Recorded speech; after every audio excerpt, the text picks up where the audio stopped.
Bonjour à tous, j'espère que vous allez bien. Bon, alors les amis, est-ce que vous avez suivi ce qui s'est passé hier sur le fameux match de foot, le match France-Israël, plus connu sous le nom du match de la honte? Bah déjà, on peut se féliciter, il y avait personne les copains. Regardez-moi ça, c'est vide. C'est simple, je croise plus d'êtres humains tous les dimanches au marché qu'il y en avait à ce match de foot. Et dites-vous bien qu'il y avait 4000 gendarmes, plus tous les agents de sécurité, plus tout le staff du Parc des Princes. Donc je crois qu'on peut le dire les amis, on est face au match le moins rentable de l'histoire. Ah mais réfléchissez 2 secondes, il faut les payer les salaires de toutes ces personnes qu'on a monopolisées. Ça coûte de l'argent. Jamais ils vont rentabiliser ça avec les 4 gugus qu'ils ont payé leur place pour rentrer dans le stade. Je veux dire, à mon avis, il y a tellement peu de monde qu'ils ont à peine de quoi payer la facture d'électricité. Non, c'est trop, il y a encore moins de monde qu'un concert d'Enrico Macias. Fallait la faire, celle-là. Et quand on parle du loup,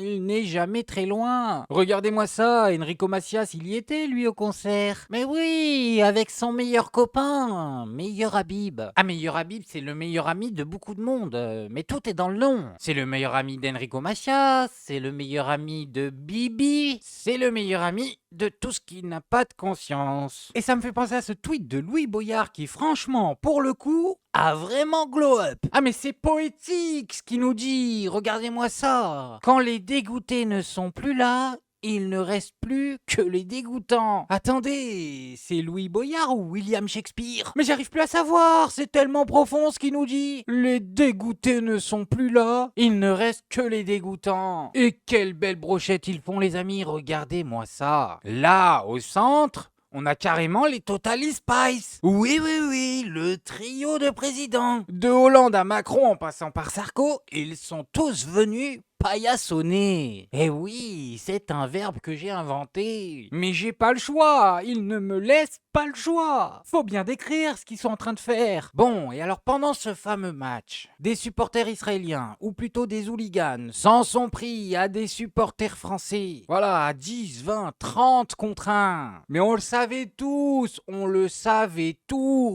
Et regardez-moi ce scandale comme BFM TV couvre l'affaire alors qu'on a tous vu les vraies images. On verra ce qui s'est passé à l'extérieur du stade, aux abords du stade, mais là, ce sont des images de quelques tensions qu'il y a eu à l'intérieur du stade entre supporters. Racontez-nous ce qui s'est passé. Un début de rixe, on pourrait dire. Pas une rixe à proprement parler, mais... Ah ben un gars par terre avec 30 gars sur lui, effectivement, ce n'est pas une rixe. Il y a eu des supporters israéliens ultra, vous savez, ceux qui ont le visage masqué, qui s'habillent tout en noir. Bon, ils ont été au contact de supporters français et il y a eu un début d'échauffement. Alors les stadiers, qui sont quand même nombreux, il y a 1600 stadiers engagés ce soir au Stade de France, sont immédiatement intervenus, mais le temps qu'on sépare ceux qui avaient envie d'en découdre ou de se rendre mutuellement des comptes, il s'est écoulé quelques dizaines de secondes, quelques petites minutes, ça peut durer très longtemps. Ah d'accord, mutuellement il a dit. Parce que là en fait c'est mutuellement là. Là, on a un gars par terre, toute une équipe autour de lui, c'est mutuellement. Ah oui, chacun sa part des responsabilités. Aussi, qu'est-ce qu'il fait par terre, lui? Il peut pas courir plus vite que les autres? Non, faut qu'il se pose les bonnes questions. Et ce qui est bien avec cette scène, c'est qu'elle dure plus de 2 minutes alors qu'il y a des milliers de personnes qui sont là pour la sécurité. Ah, ça rassure, hein? On se sent effectivement en sécurité. Il y en a pas un qui a bougé, on se serait cru en prison, il s'est fait rouster. On l'a laissé se faire rouster. En fait, c'est simple. Les forces de l'ordre ne sont intervenues que d'un côté, les amis, du côté français. Voilà, on a des gens qui se sont fait arrêter alors qu'ils se faisaient taper. Et pas un seul hooligan arrêté. Mais qu'est-ce que c'est que ça? Franchement, le match de la honte jusqu'au bout. Bon, alors comme ça s'est très bien passé pour eux, les hoolis étaient contents. Mais oui, c'était la joie, la fête. Regardez-les s'enjailler dans les rues de Paris. Mais bien sûr, ils ne vont pas oublier de remercier CNews. Ah mais on sait pas pourquoi ils vont remercier CNews. Mais il y a quand même un profil de personne qui se démarque dans ceux qui remercient CNews. Merci Pascal Pro. Et merci à la police, vraiment. Merci à CNews. Et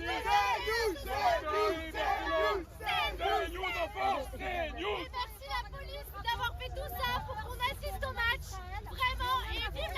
Merci CNews, hein? Ils sont contents de les voir, leurs copains. Ah, on se demande bien pourquoi. En tout cas, ce qu'on retiendra, c'est que le gars qui saute au milieu au centre a bien l'air de s'enjailler avec son t-shirt sale. Ah bah oui, t-shirt à 15 boules sur Amazon, mais t-shirt quand même. Et l'homme au t-shirt pourri s'est enjaillé plus d'une fois dans la soirée, mes amis. Regardez-moi ça, on a retrouvé la même personne au beau milieu d'un 30 contre 1. Tu m'étonnes, ce gars-là a passé une très bonne soirée. Et il a dormi où? Au chaud dans son lit. Pendant que le gars sur lequel il est en train d'aller là a probablement dormi en garde à vue. C'est magnifique. On est des guignols. Bon, et son t-shirt à 15 boules sur Amazon n'a suscité aucune réaction, alors que vous allez le voir, dans le même temps, on a d'autres sortes de t-shirts qui ont suscité de vives réactions, des levées de boucliers. C'est dommage parce qu'on était venu voir un match de foot, c'est dommage d'avoir fait ça. Tu l'as vu le match de foot? Tu as vu le match de foot? Tu t'es fait agresser? Non? Non. Bah voilà. Est-ce qu'il y a eu des agressions? Est-ce que vous avez eu des supporters israéliens qui ont témoigné qu'ils se sont fait agresser? Non. Pourtant, je peux vous dire qu'au stade, il y a des supporters français qui se sont fait agresser par des supporters israéliens, qui étaient cagoulés, oui. Virage Nord, oui, oui. Oui, je l'ai vu, moi. Virage Nord. Des Français, Moi, j'ai entendu des chansons, ouais. Quel genre de chansons? Des deux côtés. Et c'est bien, le sport, c'est écuménique. Il faut laisser de la politique hors du sport. Ouais, mais les champs politiques. Le sport, madame, le sport n'a jamais été apolitique. Le sport a toujours été politique. Dans l'histoire, le sport a toujours été politique. Les Jeux Olympiques de Berlin en 1936, ça a été politique. Ça a été une vague de. C'est ce qui a permis la propagande pour le régime nazi. Le sport, c'est international. Tout le monde doit pouvoir se respecter pour des valeurs de performance, de travail d'équipe, de tir. Est-ce que j'ai un drapeau? Mais pourquoi? Est-ce que j'ai un drapeau? Non, mais pourquoi écrit Free Palestine? Ici, on est venu pour un match de foot. Comme ça, pourquoi pas? Bah parce que ça n'a rien à voir ici, t'as rien à faire ici avec écrit Free Palestine. Non? Pourquoi tu ramènes la liberté d'expression? Pourquoi tu ramènes le complot ici? Ok, alors nous on est des Français, ça n'a rien à faire avec ça ici. J'ai une question à te poser. Oui, est-ce que quand il y a depuis quelques années, il y a des supporters partout dans le monde qui mettent des drapeaux de l'Ukraine, est-ce que tu as le même discours?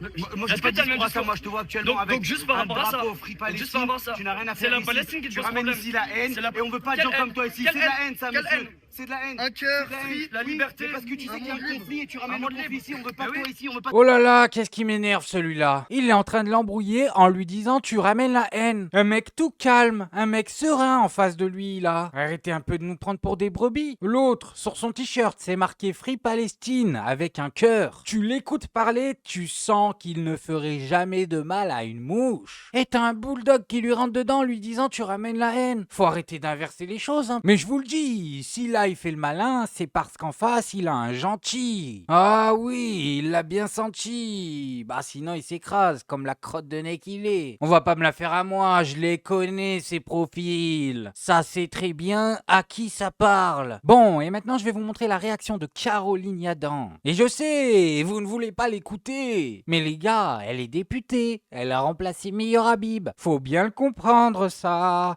On paye cette personne 7000 balles par mois. Et oui, et elle va nous prendre une retraite en plus. Tout ça pour nous sortir des bêtises pareilles. Et alors l'exemple de la Russie, c'est exactement cet exemple de calomnie que je dénonce et que j'ai dénoncé tout à l'heure, c'est de mettre sur un même plan exactement le contraire, c'est-à-dire le peuple ukrainien qui a subi une invasion de la Russie, alors même que le peuple israélien a subi une invasion du Hamas, d'un mouvement terroriste avec des actes d'une barbarie extrême. Donc si comparaison il y a, c'est l'Ukraine avec Israël parce que les deux sont victimes du... Elle le dit avec aplomb, hein. Fallait en avoir du culot pour nous la sortir celle-là. Et continuez sa logique, vous allez rigoler. Parce que ce qu'elle est en train de nous expliquer, c'est que Gaza, cet endroit en ruine, qui n'a plus rien à part des pierres et des bâtons pour se défendre. En fait, c'est la Russie, voilà, c'est pareil. Oui, l'une des plus grandes puissances mondiales, la première puissance militaire au monde. Mais qu'est-ce que tu nous racontes, Caroline? Tu délires? Moi, je veux bien que vous inversiez les choses, mais au bout d'un moment, ça commence à se voir, là. Bon, et alors pour terminer, et pour se détendre, les amis, on va jouer à un petit jeu. Le jeu, c'est de deviner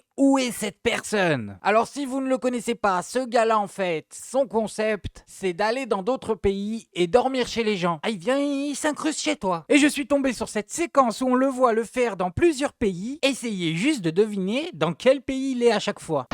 Nous n'avons pas de place pour vous. Ah, dommage. On n'aime pas la France. Vous n'aimez pas la France? Vous n'aimez pas les Français? Non. Et je peux dormir chez vous?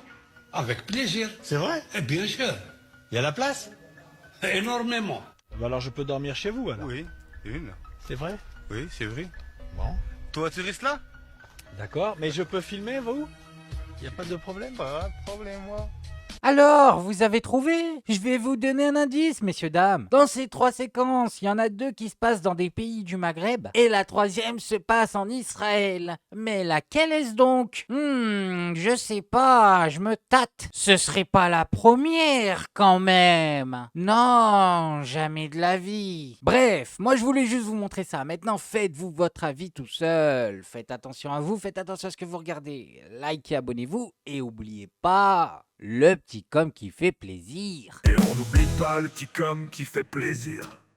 Non, le petit com qui fait plaisir. On n'oublie pas le petit com qui fait plaisir. Non, non, celui-là on l'oublie pas.